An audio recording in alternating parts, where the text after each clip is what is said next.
All right, join me on page 61 in Mrs. Frisbee and the Rats of NIMH. Page 61, the chapter In the Rose Bush. Follow along. Let's get started. In the Rose Bush. When Mrs. Frisbee got home, Teresa, Martin, and Cynthia were eating supper, as she had told them to do if it got dark before she returned. Coming silently down the tunnel, she could hear them talking in the room below, and she paused a moment to eavesdrop on their conversation. Obviously, Cynthia had been worrying, and Teresa was reassuring her. "She couldn't have got back sooner than this, Cindy. Don't you remember? The crow said it was a mile to the tree. It might be even farther."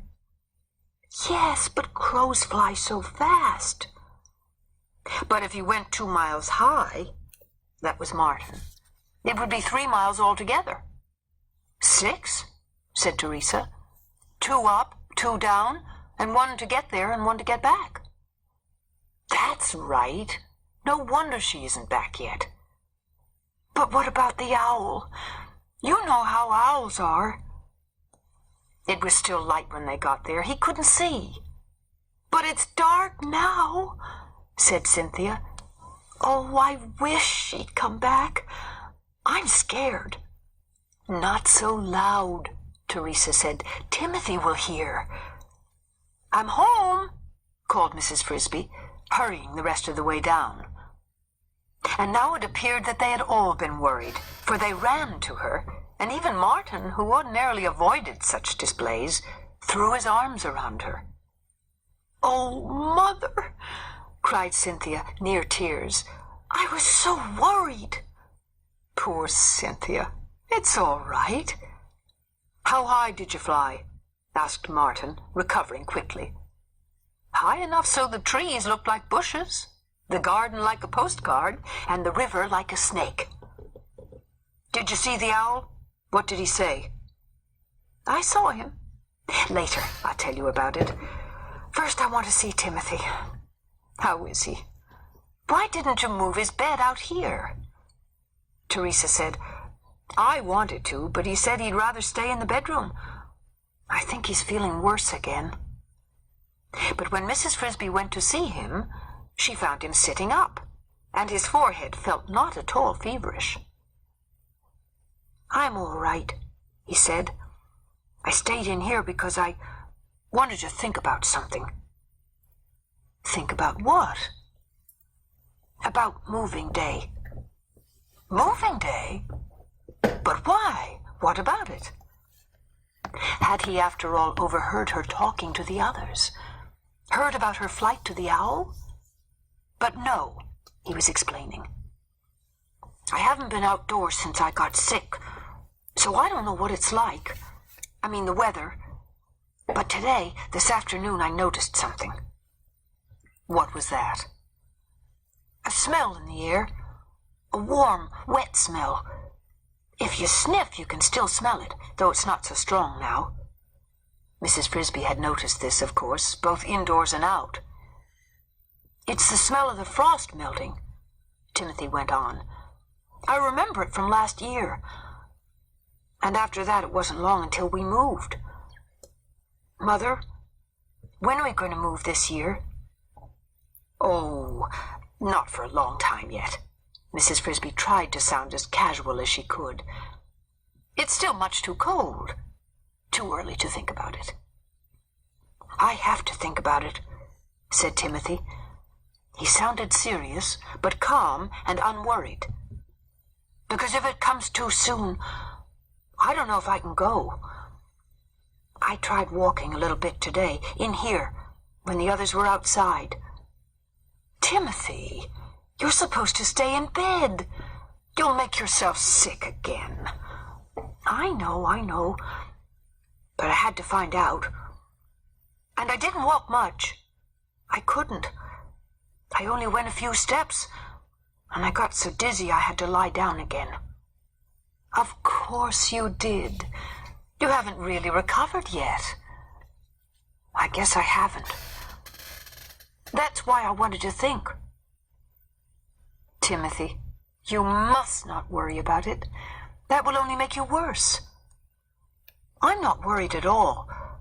I thought I would be, but I'm not. Or maybe I think I should be, but I can't. What I really think about is how nice it is there in the summer beside the brook. And it's true, I want to go. But I'm not scared. I was afraid you might be, or that you might think I was. That's really what I wanted to tell you. I'm just going to wait and see what happens. So you shouldn't worry about it either. Mrs. Frisbee realized that he had somehow switched their positions. He had seen the danger he was in, guessed somehow that moving day was near, and that he was very likely to die. And yet here he was, reassuring her. She wanted to tell him about the owl and the rats, tell him that something still might be done, but she decided she had better not. She didn't really know if they would help. It would be better to wait until she had seen them. So instead she said, rather lamely, "Timothy, don't think about it any more. When the time comes, we'll see how you are and then decide what to do." The next morning at daybreak, she went to see the rats. She had never been in the rose bush before, never even really close to it, and now the nearer she got, the more nervous she became. No one had ever told her, nor as far as she knew told any of the other animals, to keep away from it. It was just something one knew. The rats on Mr. Fitzgibbon's farm kept to themselves. One did not prowl in their domain. She had, before coming out of the garden, looked around carefully to be sure Dragon was nowhere in sight. But even Dragon, though he would chase a rat up to the edge of the bush, would not follow him into it. The thorns, of course, helped to discourage trespassers. Mrs. Frisbee had never realized until that moment, standing next to it, how very big the bush was, how dense, how incredibly thorny. It was bigger than the tractor shed, and its branches were so densely intertwined that, as small as she was, Mrs. Frisbee could find no easy way to crawl into it, though she walked all the way around it looking. She remembered approximately where she had seen the rats go in, and she studied that part of the bush carefully. How had they done it? Then she saw that on one branch, close to the ground, the thorns had been scraped off, and about a half-inch of it, just big enough for a handhold, was worn smooth. She put her hand on this and pushed timidly. The branch yielded easily, rather like a swinging door. And behind it she saw a trail, a sort of tunnel through the bush, wide enough so that she could walk into it without touching thorns on either side. When she went forward, she released the branch, and it swung back silently into place behind her. She was inside the bush, and it was dark. She walked forward, peering into the dimness and following the small trail which wound in a curving course toward the center of the bush, its earthen floor packed firm by the pressure of small feet. Then, straight ahead of her, she saw the entrance. She had expected what? A round hole in the dirt, most likely, but certainly nothing like what she saw. First, a sizable clearing, about 5 feet across, had been cut from the center of the bush. Branches overhead had been cleared away, too, not quite to the top of the bush, but almost, so that the sunlight filtered through easily, and soft moss grew on the ground. In the middle of this bright green cave rose a small mound, 8 inches tall, in the end of which was an arched entrance neatly lined with stone, like a small doorway without any door. Behind the entrance a tunnel, its floor, also lined with stones, led backward and downward. Beside the entranceway, looking at her with dark, unblinking eyes, stood the biggest rat she had ever seen.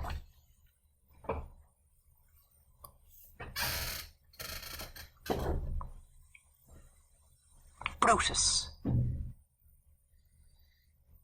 Stop where you are, said the rat. How did you get in here?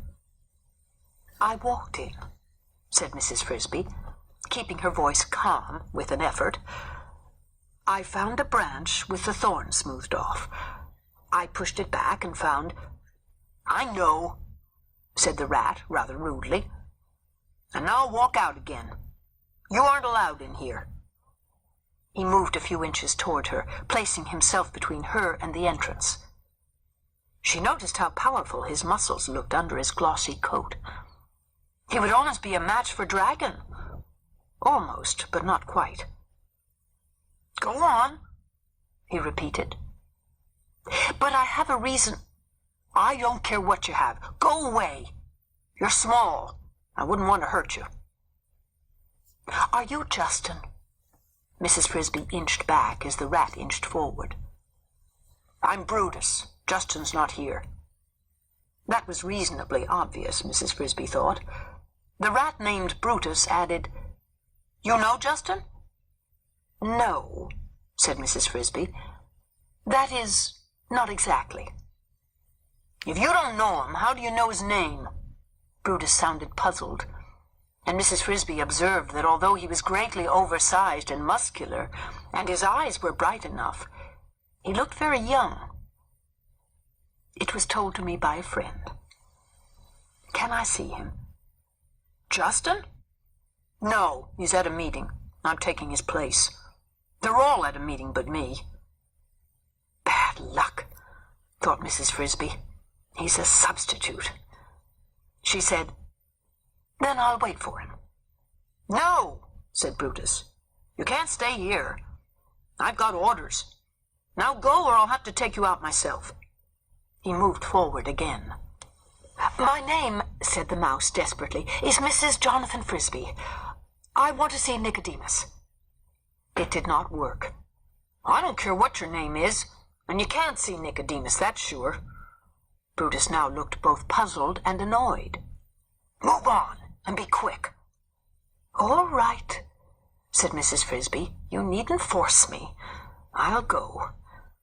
She turned slowly and walked back the way she had come. She felt like crying. After coming all this way, after flying to see the owl, to be turned back so abruptly at the end. She thought as she walked into the darker part of the bush, maybe she could just wait for an hour or so, until the meeting, what kind of a meeting could it be, was over, and then go back. And perhaps the rat named Justin would be at the entrance then. But would Justin pay any more attention to her than Brutus had done? She had a feeling that he would. But when she stopped, she heard footsteps behind her. She looked back and saw that Brutus was following her. So she started again, hurrying to keep out of his sight. After a while she paused again and listened. This time there was no sound. He must have gone back to his post. She sat down on the ground. Then, ahead of her, in the direction of the place where she had entered the bush, she heard a rustle, a faint scraping noise. It was the branch she had pushed to get in. Someone else was moving it. Someone was coming in, walking along the narrow path toward her. It must be another rat. Suddenly she was terrified. What would he do, meeting her unexpectedly in this dimness? She shrank to one side, as close as she could get to the wall of thorns, hoping that whoever it was might go on past, not seeing her. Then he came around the curve, and she saw him. It was her old friend, Mr. Aegis, the white mouse. He was moving extremely slowly, and she realized that he was limping badly. One of his legs was injured. It was wrapped up in splints and bandaged. Mr. Aegis, she called softly. It's Mrs. Frisbee. Who? He peered into the shadow. I can't see you. Mrs. Frisbee. She moved into the middle of the path in front of him. Why, so it is. Mrs. Frisbee, how do you do? He sounded cordial enough, but he was startled. I didn't know that you... How do you happen to be in here? It's a long story. Then tell it to me while I rest. I'm supposed to be at a meeting, but I'm late already, and a few minutes more won't matter.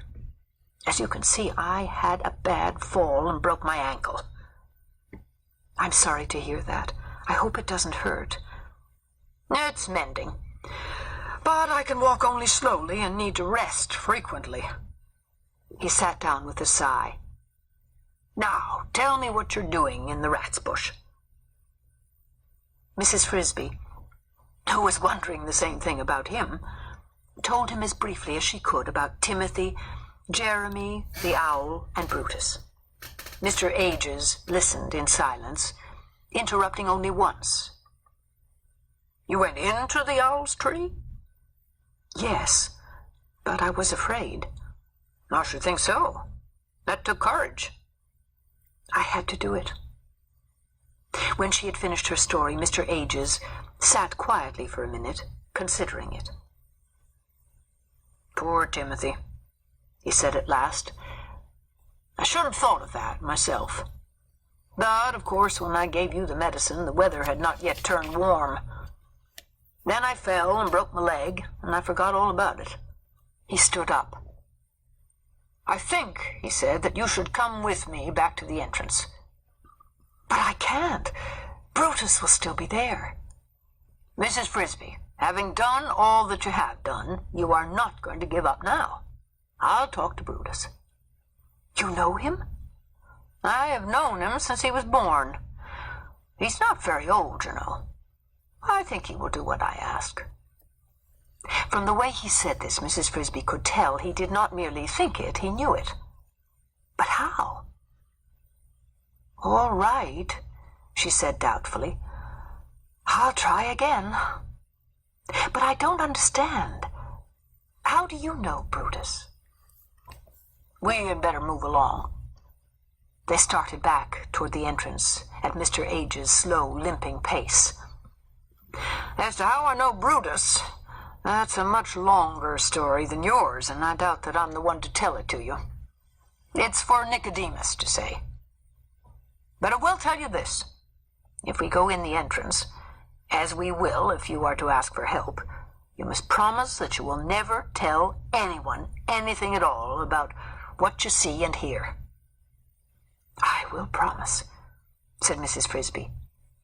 Again she thought she had no choice. The owl told me that too. When they approached the entrance again, Mrs. Frisbee saw that Brutus stood at his post as before, but that another rat had joined him. Two of them, she thought. I hope Mr. Ages knows them both. The new rat saw them coming.